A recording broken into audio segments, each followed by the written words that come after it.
All right, guys, this is part 2 to ErieNet.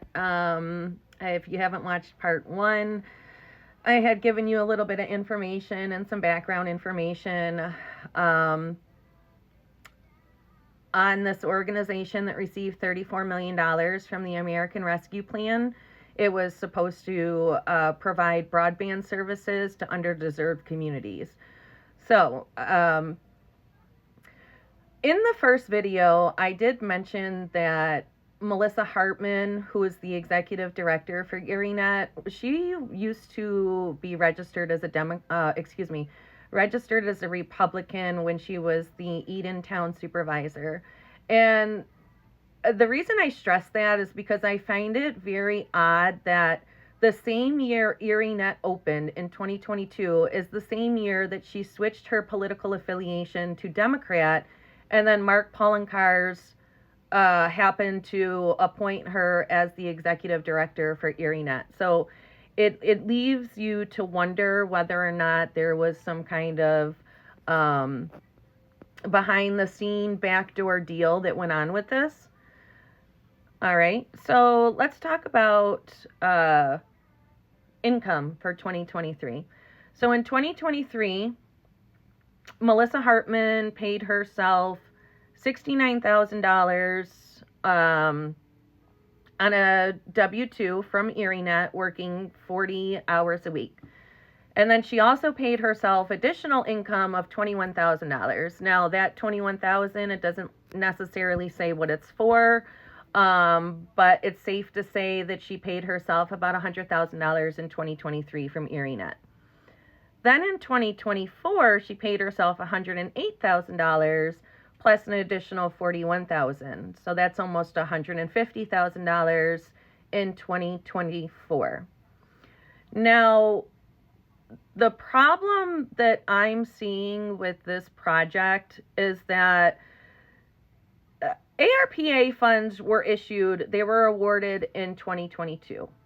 And by the end of 2024, no broadband access was delivered, and there was no measurable service improvements.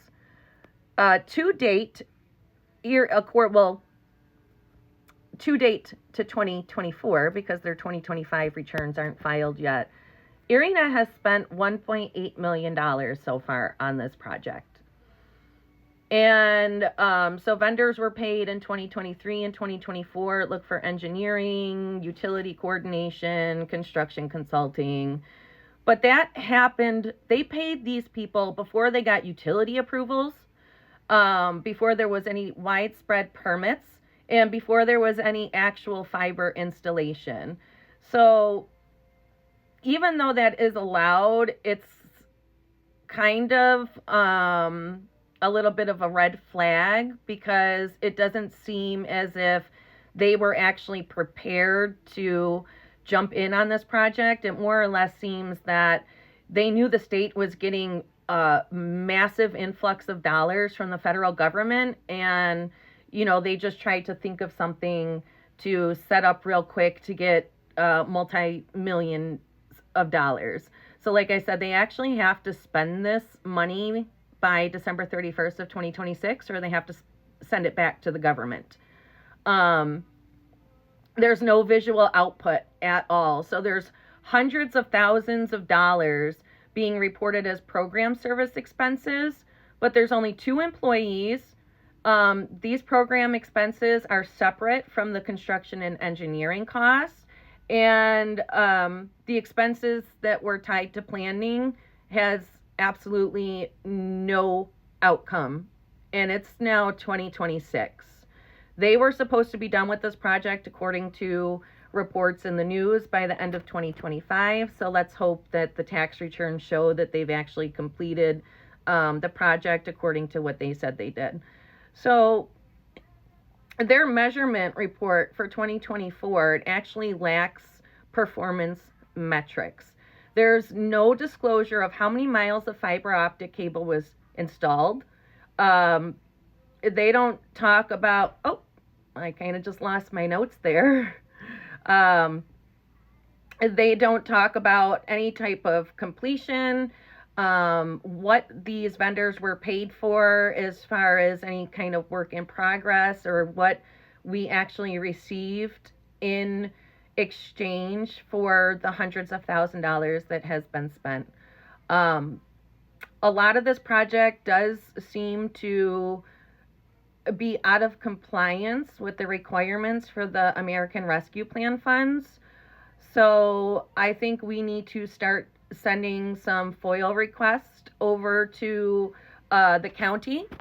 I think we need to start calling on the Treasury Inspector General to do a compliance audit with ErieNet.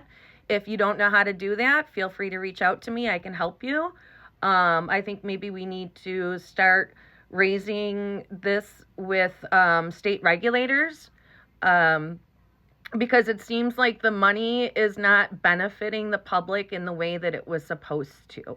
It's now, 3 or 4 years later from receiving this $34 million, and not one member of the public has benefited to date.